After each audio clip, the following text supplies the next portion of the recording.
Nagbati mula sa Panginoon. Happy Lord's Day, mga kapatid. At sa pumpong ito ay muli po nating imbitahan ng Diyos sa kanyang salita, ay bibigay na salita sa ating harapan. Naway makinabang po muli po tayo sapagkat ang kanyang salita ang siyang nagiging kadahilanan para sa ating buhay Kristiyano, para sa paglago, para sa ikatatag ng ating pananampalataya.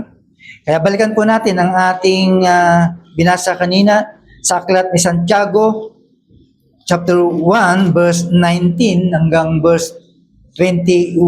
Ito yung ating magiging verse ngayon sa hapong pong ito. Verse 19, at muli ko pong babasahin ang verses na ito. Verse 19, mga kapatid kong minamahal, unawain ninyo ito. Maging alisto kayo sa pagkikinig, maingat sa pagsasalita at hindi agad nagagalit. Dahil ang galit ng tao ay hindi nakakatulong upang magawa kung ano ang ayon sa kalooban ng Diyos. Kaya talikuran na ninyo ang inyong maruruming gawa at alisin ang masasamang asal. Mapagpakumbabang tanggapin ninyo ang salitang itinanim sa inyong puso. Ito ay may kakayahang magligtas sa inyo. Almost connected po ito kanina sa umaga na ating preaching. Manalangin po tayo. Muli o Diyos, kami po ay nagpapasalamat sa salita mo na inyong ibibigay sa amin. Kaya po inihingi po namin ang tulong ng banal na Espiritu na ipaunawa po ito sa amin, pagpalain ng aming mga pandinig, lalo na po Diyos sa mga makikinig sa oras po ito. Maraming salamat po. Ito po ang aming dalangin sa pangalan po ng aming Panginoon Kristo. Amen. Okay, so alam naman po natin na lahat po tayo ay gustong makinig. Right? Lahat po tayo ay we love to hear, but sometimes ay hindi tayo nakikinig. Yun yung problema, right? Kapag meron nagsasalita, sa tingin niya ay you love to hear, pero malayo ka sa pakikinig. No? Katulad ng isang magulang kapag nagsalita sa kanyang anak, yung anak naman ay nag-iisip na ng ibang bagay, no? Para bang gusto ko pang iba, ayaw ko yan. Okay, ganon.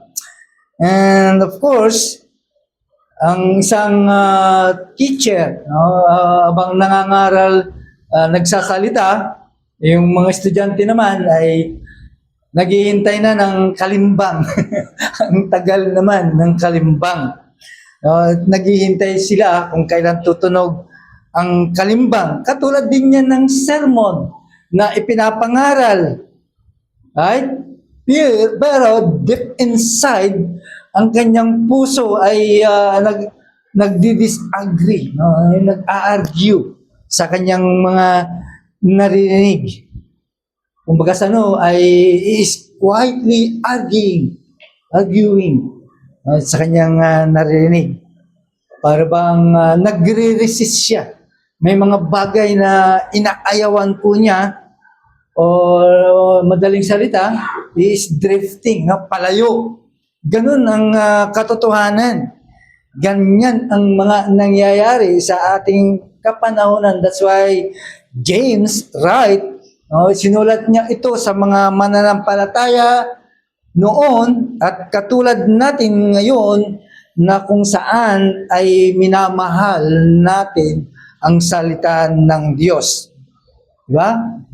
Kung saan tayo ay nandito to attend worship at pinaniniwalaan ang mga katotohanan. Pero merong struggle, no, sa puso natin na kung saan ang salita na napapakinggan po natin sa katotohanan na dapat ito ang maghuhubog, okay, ng iyong reaction, ng iyong attitude, at of course, sa ating pang-araw-araw na buhay. Ngayon, si Santiago, hindi niya tinatanong kung meron kang Bible na tangan-tangan ngayon. Right? Hindi, ang tanong, ang Biblia ba ay pag-aari ka niya? Pag-aari ka ba ng Biblia? Yun ang dapat natin makita. So, in verse 19 to 20, alam niyo ba na sa pakikinig sa salita ng Diyos o sa Diyos, inilalabas ito kung ano ang laman ng puso po natin. Ito yung sinasabi na verse na binasa po natin. Kaya nga sabi, let every person be quick to hear, slow to speak, slow to anger. So dito, nag-umpisa si James na merong tunay na dapat mag-umpisa pagbabago. Halimbawa, kung paano tayo makinig. Diba? Hindi ko alam kung paano kayo nakikinig. Dahil sometimes nakikinig pero isip natin ang layo. Diba? Ang layo, wala sa katotohanan. Wala talaga sa tunay na pakikinig. Diba? Pero pag tinignan mo naman, seryoso. Diba? Tumatango.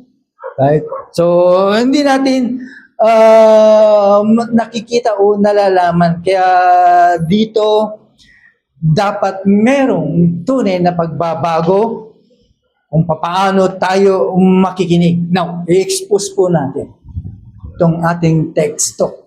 Sinasabi po dito, quick to hear. Mabilis makinig. Right? Ano kaya ang ibig sabihin po nito? Very quick naman ako. Gising pa nga na nakikinig ng salita ng Diyos. Ang ibig lang sabihin po nito na merong kang desire, merong kang gusto mong nagugutom ka sa salita ng Diyos. Hindi lamang po ito habit na ikaw ay nakikinig, kundi nandoon yung desire mo na maggutom sa salita ng Diyos, na parang gusto mong papakin lahat. Gusto parang si Pacman na lahat so ganun katakaw. Meron bang Kristiyanong ganun katakaw sa salita ng Diyos? Di ba? Okay? Posible na ikaw every week, ay napapakinggan mo ang sermon. Okay? At pinapanatili mo na ang kamay ng Diyos sa iyo. Okay? Of course, habang nandito tayo, ay naririnig po natin yung sound of the word. Ang problema ay ang ating mga puso. Okay? Habang nakikinig ka ng sermon, yung puso mo ay nakahanda na para mag-response or excuses, di ba? Ganun, malimit. Parang kumukontra yung puso mo, hindi ako yan. Parang yun yung nag-excuse ka once na tinamaan ka ng salita ng Diyos. Para bang ayaw mong makampi. Nag-excuse ka na at ang response mo ay hindi pa nga natatapos yung sermon. Nakahanda na yung puso mo na sawayin. Di ba? Kaya nga winarningan tayo ng ating Panginoon. Winarningan ng ating Panginoon yung mga tao during that time. Di ba? At ito ay warning din po sa atin. Kaya nga sabi niya, mag-ingat ka kung ano ang iyong napapakinggan. Take care how you hear. Di ba? Hindi lang sa gusto mong makinig, kung paano ka makinig. Yun yung tanong. Di ba? Kaya nga, ang problema, ang dami na ng sermon na tayo napakinggan. Siguro, ano na, file to file na yun, no? Pero, may nangyari ba? May nagbunga ba? Siguro, yung iba, nagbunga, di ba? Pero, the rest, baka hindi natin naintindihan. Kasi, the way na tayo ay makinig ay hindi natin sineryoso. Or else, baka kininakaw, hindi pa nga dumadako sa pandinig mo at kaalaman ng kaisipan mo ay baka dinawit na, dinagit na ng kaaway. Kaya hindi natin nakuha yung moisture ng salita ng Diyos, di ba? Kaya ganun ang nangyari. Kaya hindi lamang basta ikaw ay nakinig kung paano ka nakinig. Iyon yung tanong. Okay? Quick to hear. Of course, sabi ng text po natin, slow to speak. Magdahan-dahan daw sa pagsasalita. Alam niyo ba na si James ay patuloy na pinapaalalahanan po tayo. Okay? Na huwag lagi pairalin ang ating mga opinyon. Say, tulad ngayon, magpipreach, may preaching. Okay? Na agad-agad meron ka ng opinion and God speaking through His preacher, di ba? May opinion ka na agad, meron ka ng ginawang, tawag nito, outline. No, magaling ka pa sa samantala, yung nag-preach, pinag-aralan ng isang linggo iyon, ngayon, ikaw, kaupo mo lang, gumawa ka na ng sermon mo, ng outline mo. Di ba? Yung preacher, hindi lang dugot pawis ang ginawa niya, samantalang kaupo mo lang dyan, di ba? Hindi mo na pinakinggan. Gusto sarili mong outline. Right? Kaya, we don't always need to have an opinion kapag ang Diyos ay nagsasalita. Kaya minsan dapat makinig instead na makinig. Di ba? Ay dinidepensahan mo na ang iyong sarili. Dinidepensahan na natin ang ating mga sarili. Bagamat yung sermon ay para sa lahat, pero ikaw yung tinamaan, ay nagdedepensa ka na. Di ba? Gumagawa ka na ng sarili mong escape para hindi ka tamaan, no, ng salita ng Diyos. Kumbaga, ayaw mo na itama ka ng salita ng Diyos. Yan ang problema sa mga Kristiyano. Okay? Ayaw niyang maitama. Okay? Minsan, ikaw na nga tinatamaan, sasabihin mo, hindi ako. Not really about me. Hindi para sa akin yan. Mensahe na yan. Di ba? Minsan, ganun po ang reason out po natin, mga kapatid.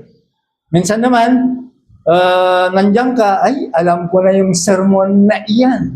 I know that already. Kaya, ang tendency nun, ay hindi ka na makikinig. Di ba?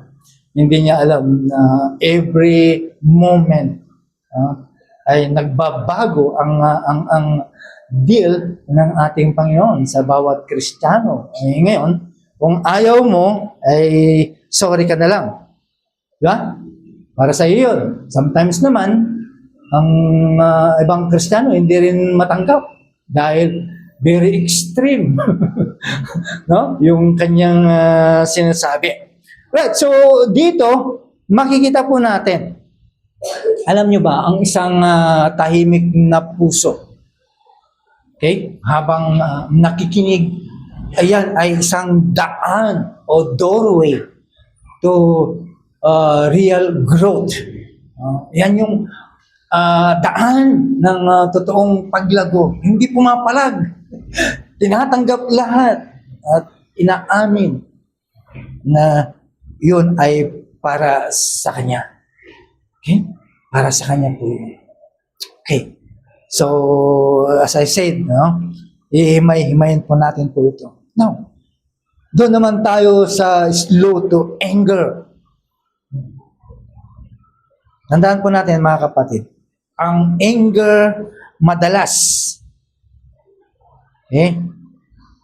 Ito yung bagay na ang salita ng Diyos ang siyang pinapatamaan tayo. Ito yung salita ng Diyos na ikaw ay pinapatamaan, na ayaw mong isuko, na alam mo na mali yan, pero pinapatamaan ka ng salita ng Diyos, ayaw mo pa rin sumuko.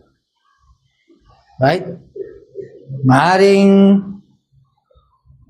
pwede kang magwala. Diba?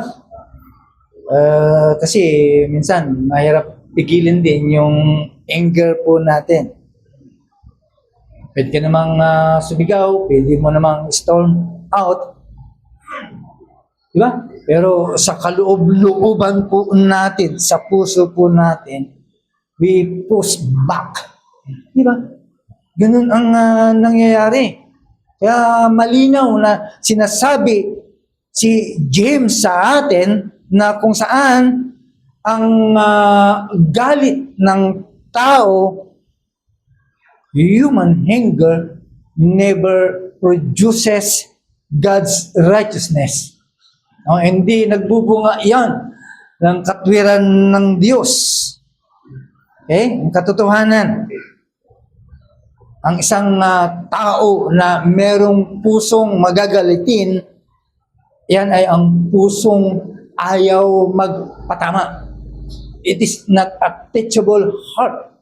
No? Dahil laging galit Pinatutuwid ka na nga through your brother. Dinala ng Diyos sa pamamagitan ng iyong kapatid, pero still, nandoon pa rin ang galit ng isang tao. Kaya walang pag-asa na ang taong yan ay maturuan ang kanyang puso. That's why sabi ni James ay magdahan-dahan, slow to anger. Now, in verse 21, sabi po dito sa ating punto, what we remove determines what we can receive. No? Ano kaya ang ibig sabihin po nito? Sabi kasi ng teksto po natin, therefore, put away all filthiness and rampant wickedness. Bakit napasama ito? Samantalang mga Kristiyano na ang mga ito. No? Kasi bago sinabi ni James, bago natin tanggapin ang salita ng Diyos, ay sinabi niya sa atin na to put something away. Meron daw tayong dapat itapon, alisin, bago natin tanggapin ang salita ng Diyos. Right? So, sino ang pinapatungkulan po dito? Mga Kristiyano pa rin. Right? Ano yung mga dapat po nating itapon? Ay binanggit na po sa text po natin. Kasi ito yung nagiging dahilan na nagkakaroon ng distansya at walang kapangyarihan. Right? There are moments. Kapag mayroong mga bagay na ganyan, may mga pagkakataon na akala mo ang Diyos ay napakalayo at walang kapangyarihan sa buhay mo. Hindi sa nagbago ang salita ng Diyos, Baka kasabihin po natin, nagbago ng salita ng Diyos, kaya wala nang patama sa akin. Lagi kang pinapatamaan. Tapos sasabihin mo, wala nang kapangyarihan sa akin. Ano ang dahilan? Of course, yung ating mga puso, dahil ito ay nadudungisan. It cluttered, no? Ibig sabihin, merong bumabalot na mga bagay, kaya hindi makapag-penetrate ang salita ng Diyos sa puso po natin. May mga bagahe ka pa, may mga darling sin ka pa dyan, o may mga bitterness ka pa sa puso mo na dinadala mo. Kaya ang pakiramdam mo ay malayo ang Diyos sa'yo. And higit sa lahat, there is unconfessed sin. Mayroon pang kasalanan na hindi naihingi ng tawad. Lahat po yan, sagabal po yan. Kaya sometimes, ang pakikinig po natin ay hindi seryoso dahil yung mga bagay na yan ay hindi natin dinadala sa paanan ng Diyos. Kaya mahalaga bago po tayo i-prepare ang ating mga puso sa pakikinig. Nananalangin po tayo na dalihin ng salita ng Diyos sa atin ng maliwanag. Sometimes, you are lingering bitterness sa puso mo. Di ba? Yan yung mga kadahilanan. There is unchecked habits na paulit-ulit na hindi na ating na papakawalan. Kaya ito yung mga bagay na nagpapalabo sa ating spiritual na pandinig. Okay? Kala natin, simple lang ang mga bagay na ito. Pero ito yung dahilan. Kaya kahit nandito ka, seryoso ka, pero pag magaganyan ito, wala. Parang walang nangyari sa mga sermon na ating napapakinggan. Di ba? Hindi natin sineseryoso. Minsan, hindi natin napapamuhay. Okay? Tandaan po natin mga kapatid, tinawag ka para hindi lang iligtas. Marami pang kadahilan. Okay? Ang pagtawag mo. Di ba? Tinawag ka, of course, para pagdating sa growth ng isang Kristiyano, we must deal honestly. Okay? With sin before expecting spiritual renewal. Pag galing ka dyan, hindi ka magkakaroon ng pagbabalik o renewal in your spiritual. That hindi mo ikinokompisal ng tapat sa Diyos.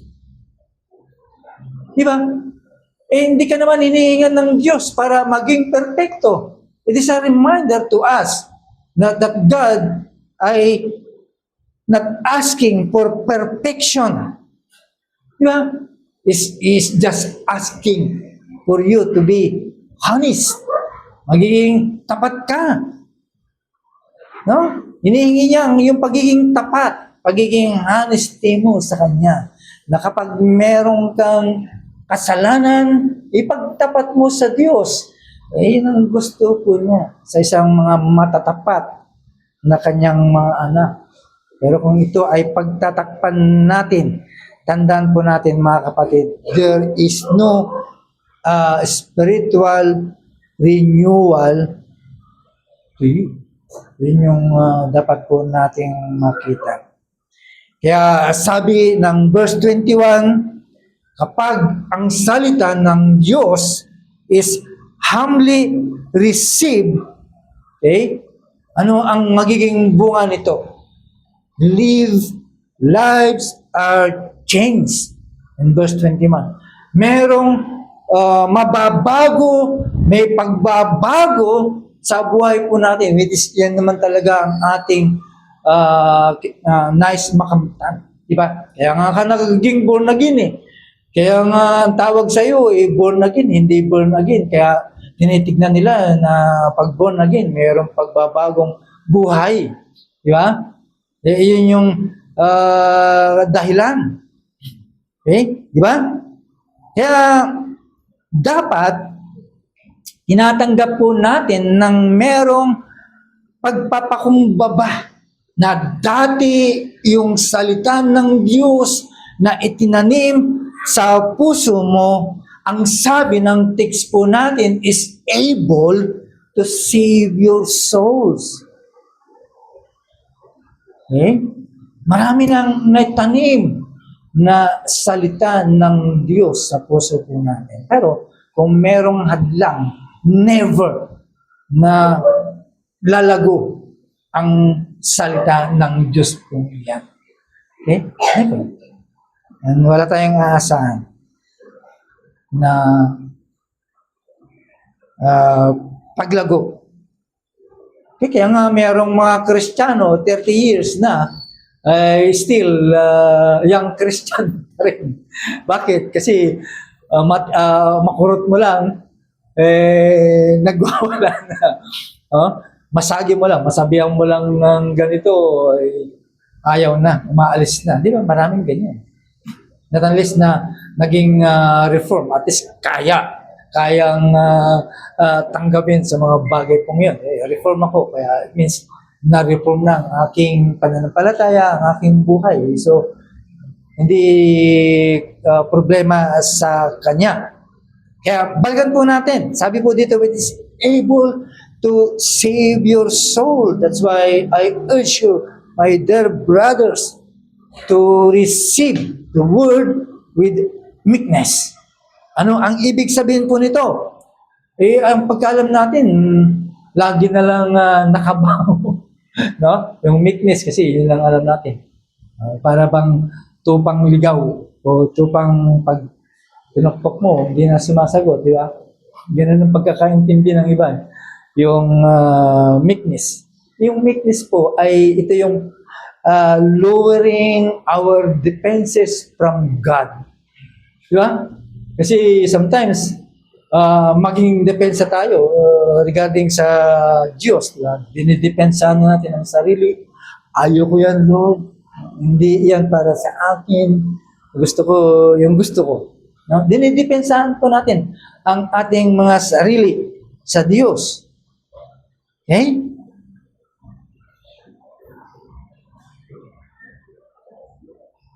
Dapat magiging ugali ng Kristiyano na dapat kanyang sasabihin o magiging kanyang argue sa Panginoon. Di ba?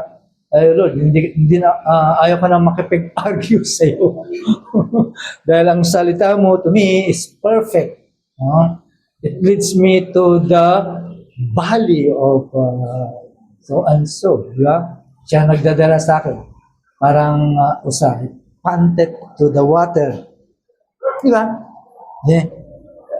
Nagpapakumbaba ka na hindi ko na kailangan depensahan. I don't need to explain myself. Ayaw ko na, Lord, basta tatanggapin ko. Na ibig lang sabihin, you are willing to obey. Di ba? Yun yung isang katangian ng isang Kristiyano. Nandoon lang po yun. Kasi sometimes, ang ganitong klase ng paghihinig ay ito daw ay kahinaan. Kahinaan ba sa iyo yun? Yung ikaw ay nagpapakumbaba, you are listening, that is not a weakness, that is trust. Pagtitiwala sa Diyos yun. Kapag ikaw ay nagpapakumbabang nakikinig sa Diyos, that is trust. Nagtitiwala ka sa Diyos. Diba? Alam mo na ang kanyang sinasabi, ang salita ng Diyos ay pinagkakatiwalaan mo. Pinagtitiwalaan mo. Okay? Nabalik tayo doon sa tinasabi na implanted word. Okay? Na ibig sabihin, meron ng nakatanim na salita ng Diyos sa iyong puso. That's why James reminds us that God's word ay hindi lamang sinabi sa atin, hindi lamang napakinggan po natin, hindi lamang sinigaw sa iyo, hindi lamang sinabi sa iyo, kundi yung salita ng Diyos na itinanim sa iyo ay nabubuhay sa iyo. Na ibig lang sabihin, ipinamumuhay mo.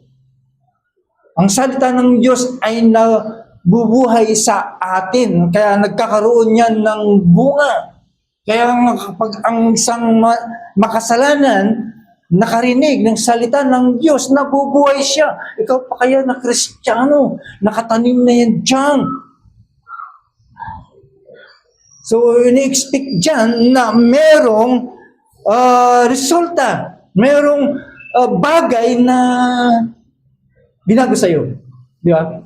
Alam naman po natin na nung tayo unang Kristiyano, we believe na may mga certain na nabago sa atin, not all, pero may unti-unting nababago at yan ay napatunayan po natin, di ba? Kasi kung wala, baka hindi tumalab sa iyo ang salita ng Diyos.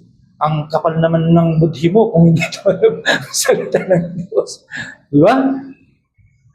Dapat nga namatay ka na dahil makapangyarihan ng salita ng Diyos. Pero hindi pa rin tumalab. Dalawa po yun. Hindi tumalab. Hindi ka namatay. Hindi ka tinamaan. So, ganun. Kaya, balikan po natin. Bakit implanted word? Tandaan po natin mga kapatid, kung ikaw ay nakay Kristo, yung kanyang salita ay nakaugat na sa iyong puso. At yan ay patuloy na kumikilos, gumagawa. At yan ang naghuhubog sa iyo. At yan ay nagtatama sa iyo. Kung ayaw mong patama,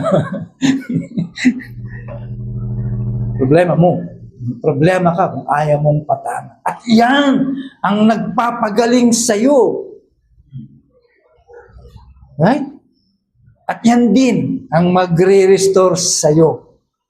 Nag-drift away ka, pero yan din yun ang magpapabalik sa iyo. Diba? Nakatanim na kasi sa puso mo ang salita ng Diyos. Right?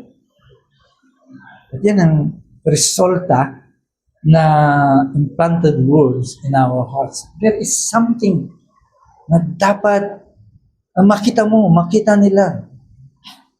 Higit sa lahat, siyempre, hindi lang something, kundi talagang processing na tayo ay patungo, at least man lang nakita nila yung pagbabago patungo sa larawan ni Kristo, di ba? Yan ang dapat makita. Higit sa lahat, these words are able to save your soul. Tandaan mo, ang salita na nagligtas sa iyo, yan din yung salita na magpapatuloy na magbabago sa iyo. Yan ang maghuhubog sa iyo. Tuloy na huhubogin ka. Okay? Yan yung kapangyarihan ng salita ng ating Panginoon na nagligtas sa iyo. Yan din yung kapangyarihan na patuloy na magbabago sa iyo. Kaya nga, ang salita ng ating Panginoon, it is rescue us daily. Yan yung magre-rescue sa atin. Mga kapatid, hindi yung mga bagay na akala natin. Yan yung paraan para makahango ka sa iyong kinababagsakan. Again, salita pa rin ng ating Panginoon. Siya ang magre-rescue sa iyo from your sinful reaction. Di ba? Pero kung hindi mo talaga pinakinggan maigi at hindi mo naintindihan, never na magre-rescue sa iyo. Sa pang-araw-araw na buhay po natin, tandaan po natin, ang salita ng Diyos, ang magiging rescuer po natin. Yan din ang magre-rescue sa iyo para wag tumigas ang puso mo. Pag yan pinabayaan mo at tumigas ang puso mo,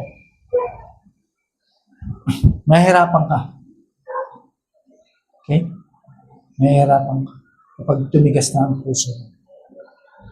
At yan din ang dahilan para hindi ka matangay.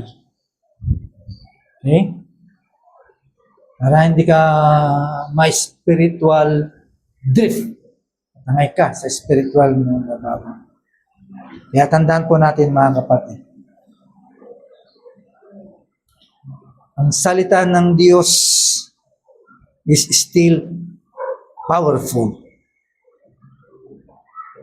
Okay? Kung hayaan lang po natin na magsalita sa atin.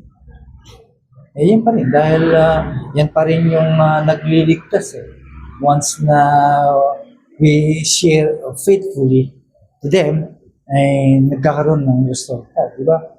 At yan ay naranasan po natin. Now, the question na iiwan sa atin ni James, simple lang, pero it is searching. Di ba? Simple lang. Ang iiwanan ni James sa'yo, kung ang Diyos ay nagsasalita, ikaw ba ay talagang nakikinig? May pag-iingat? Do we listen carefully? Baka hindi. Kasi marami tayong ginagawa. Diba? Kaya lahat po, maraming sagabal. Talagang lahat ay ginagawa ng kaaway. Kasi alam niya, the word is precious to you. Kaya ginagawa lahat ng kaaway para hindi ka makapakinig. Nandito ka sa simbahan pero hindi ka na satisfied sa pakikinig. Sayang lang, umuwi ka na lang. At least nakatulog ka, tumaba ka pa, nakapagpahinga ka pa, di ba? Pero yung nasayang yung oras mo sa pakikinig, nagsasalita ng Diyos para sa iyo. Tapos ayaw mo. Gusto mo maantal. Pinapatulan mo yung paraan ng kaaway para hindi ka makapakinig. Okay? Isa pa, ikaw ba ay kapag narinig mo ng salita ng Diyos, do we respond humbly? Meron ka bang paggalang, reverence sa salita ng Diyos? Oh Lord, yes. It gives me restoration. Nagbigay sa akin ng ganito para mabago po ang aking buwan. Diba? Hindi. Nagre-resist eh. Okay? Lumalaban. Okay? Lumalaban. Kaya dapat i-allow po natin na ang salita ng Diyos ay siyang patuloy na magbago sa atin. Allow the word of God to change us. Okay? Hindi wag mong kukontrahin. Hindi, mapapahama ka, mapapariwara ka. Dahil ang salita ng Diyos kailanman, hindi yan mag-fail. Hindi yan masasayang. Why? Because yung seed na nandiyan dyan is good, hindi yan patay. Talagang bubunga at bubunga po yan. Bakit kaya? Ang problema, yung soil of our hearts. Kaya ayaw natin na tanggapin. The only question is the soil of our heart. Yeah? Yung puso po natin ang problema. So, paano po natin tatanggapin ang salita ng Diyos? Na dapat po nating tanggapin. Tanggapin. Kasi yan magpapadali sa iyo. Yan yung magpapatibay sa iyo. Huwag mo nang harangin. So, we need to open our ears. Buksan mo lang ang tenga mo. Okay? At tanggalin mo yung mga yung mga bara dyan, yung mga headset. Kami headset ka dyan. Iba yung pinapakinggan. We need to open our ears na merong katapatan ng ating mga puso. Yan, alam naman ng Diyos na gusto mong samsamin. No? Gusto mong pigain ang salita ng Diyos. Kaya ibibigay niya sa iyo yan. Okay? That's why we have to be honest. Magkaroon po tayo ng honest hearts. Of course, hindi lamang natitigil doon. Ano ka? Nakinig ka lang na mayroong tapat na puso. Nandun doon yung willingness mo to obey. Lahat po yun, magkakasama po yun kasi sayang naman. As the word speak, di ba? Kapag pinakinggan mo lang at hindi mo ginawa, para ka lang tumingin sa mirror at hindi mo na alam kung ano ang kasunod. So, of course, nandun po din yung willingness po natin to obey because the Word of God still able to save your souls. Okay? Kahit saan ang kinalalagyan mo, ay patuloy ka pa rin ililigtas ng salita ng Diyos. Mga kapatid, para may apply po natin po ito sa ating mga buhay. Una, ihanda mo ang iyong puso bago mo pakinggan ang salita ng Diyos. Kaya nga every time ng ating worship leader ay ihanda ninyo ang iyong mga puso. Ano ibig sabihin ko? Magiging seryoso ka. Because the Word, it is a healing balm sa mga pusong sawi.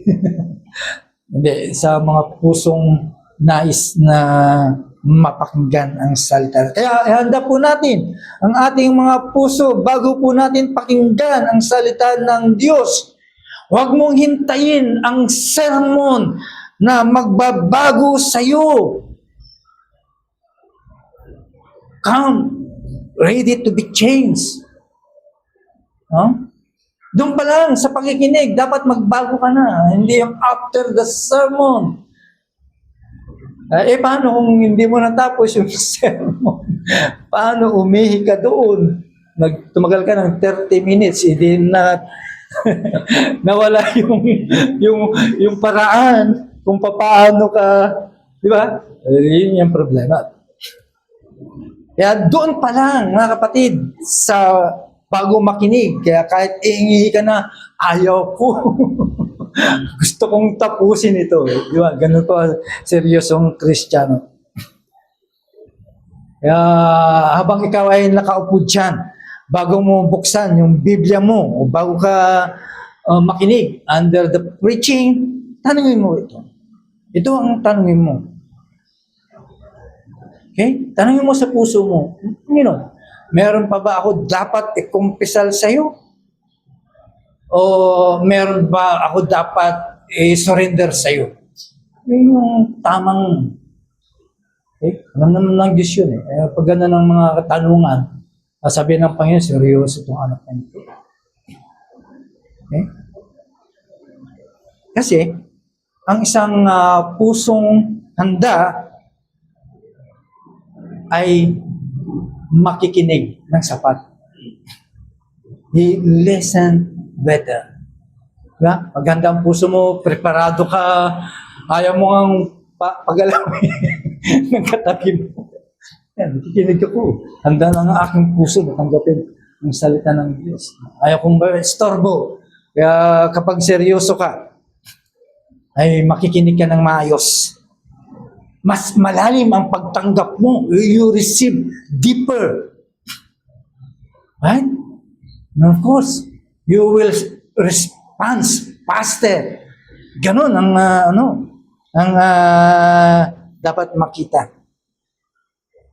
Okay? Kaya habang nandyan ka, of course, kanina binanggit. Baka mamaya, meron kang galit sa puso mo. Kaya pay attention. Kasi isa ito sa kadahilanan. Pay attention to what makes you angry when the word is preached. Pambira, nagagalit. Kapag nagpipreach na yung preacher, meron palang ganon. Di ba? Pay attention. O baka merong kang tinatamaan. Tinatamaan ka dahil sa preaching, pastor. Tinuturo ka na ikaw ay nagkasala. Of course, good for you because alam po natin, kapag ang salita ng Diyos na ipinipreach sa iyo, it disturbs you, God is working on you. Matakot ka kung kapag hindi ka na tinatamaan. Yeah? Inaayawan mo na, pero na-disturb ka, God is working on you. Di ba? Tumatrabaho sa iyo pa rin. Buhay pa ang kaluluwa mo. Hindi pa kalos ang kaluluwa mo. Imagine, no? Tumigas na ang kaluluwa mo. Okay? Kaya ang gawin mo, instead na mag-resist ka, okay? I-resist mo yung conviction. Salamat ka dahil nakukonvict ka pa. Right? Kinukonvict ka pa ng konsensya mo. Ibig sabihin, hindi ka pa patay. Tumatrabaho pa ang Diyos, ang salita ng Diyos sa'yo. Kaya ang gawin mo, pause. Okay? Tingnan mo. And then pray.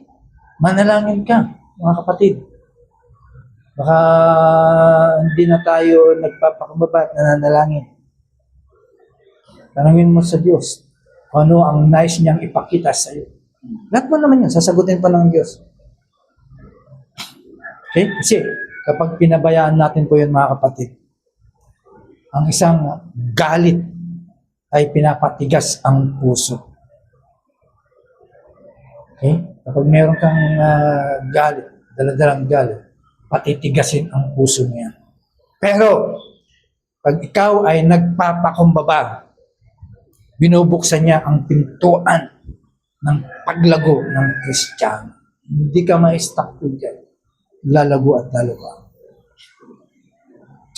Panghuli, practice obedience in small, immediate ways. Pag doon natin umpisahan sa mga maliliit na bagay hanggang sa dumating. Agad hindi yung ipagliliban mo kasi pag pinagliban mo yan, wala na. Huwag mo nang hintayin yung big moment. Di ba? Mag-umpisa ka kung ano ang pinakita ng Diyos sa'yo. Kaya kapag tinawag ka ng salita ng Diyos to forgive o to repent, means begin to pray. Di ba? Yun naman ang magiging response po natin. Kaya kapag ikaw ay tinawag ng Diyos na magsisi ngayon na. Huwag mo nang pagbukasin pa. Titigas ka dyan. Umpisal mo kagad. Confess na. Okay? Pag tinawag ka ng Diyos na magbago, take one obedient step. Yun yung mag-uumpisa sa'yo. Ngayon, umpisa mo na. Dahil alam po natin, mga kapatid, ang salita ng Diyos ang siyang nagtatransform. Tinatransform niya ang isang Kristiyano na nagsasubmit, who admire it. Yan ang trabaho sa mga tao, sa mga Kristiyano na nagsasubmit. Pero pag hindi, walang mangyayari sa iyo. Naging Kristiyano. Kaya, check natin, mga kapatid, from time to time. Preparado ba? Bago pa lang umalis sa bahay, di ba? Inihanda na natin ang ating mga dadalhin, pagkain, bag. Pero may nakalimutan. Yung kanyang puso, hindi nakahanda. No? Kaya pagdating sa simbahan, nakanta na lahat, pero yung naiwan yung puso. Check pa natin. Ano lang yun? Again, Lord, maraming salamat po, Panginoon, sa patuloy na pag-akay ninyo sa amin, sa mga katotohanan na dapat naming matungayan bilang mga Kristiyano sa daan patungo sa iyo, Diyos, sa pagiging banal at sa pagiging matapat po sa inyo. Lahat po ito, Panginoon, ay ibinigay po ninyo para sa ikatuto lahat namin. Kaya maraming salamat. Hindi niyo po kami iniwan na sa sarili lang namin na pagsikapan ang aming paglakad patungo sa iyo. Kundi nag-iwan ka ng mga bagay na dapat po naming aralin at tignan para ito ay aming malakaran. Kaya salamat po Diyos sa patuloy na pagbibigay niyo po sa amin ng tamang salita mo na dapat po namin tunghayan Diyos. Kaya maraming salamat po. Ito po aming dalangin sa pangalan po ng aming Panginoon Kristo. Amen.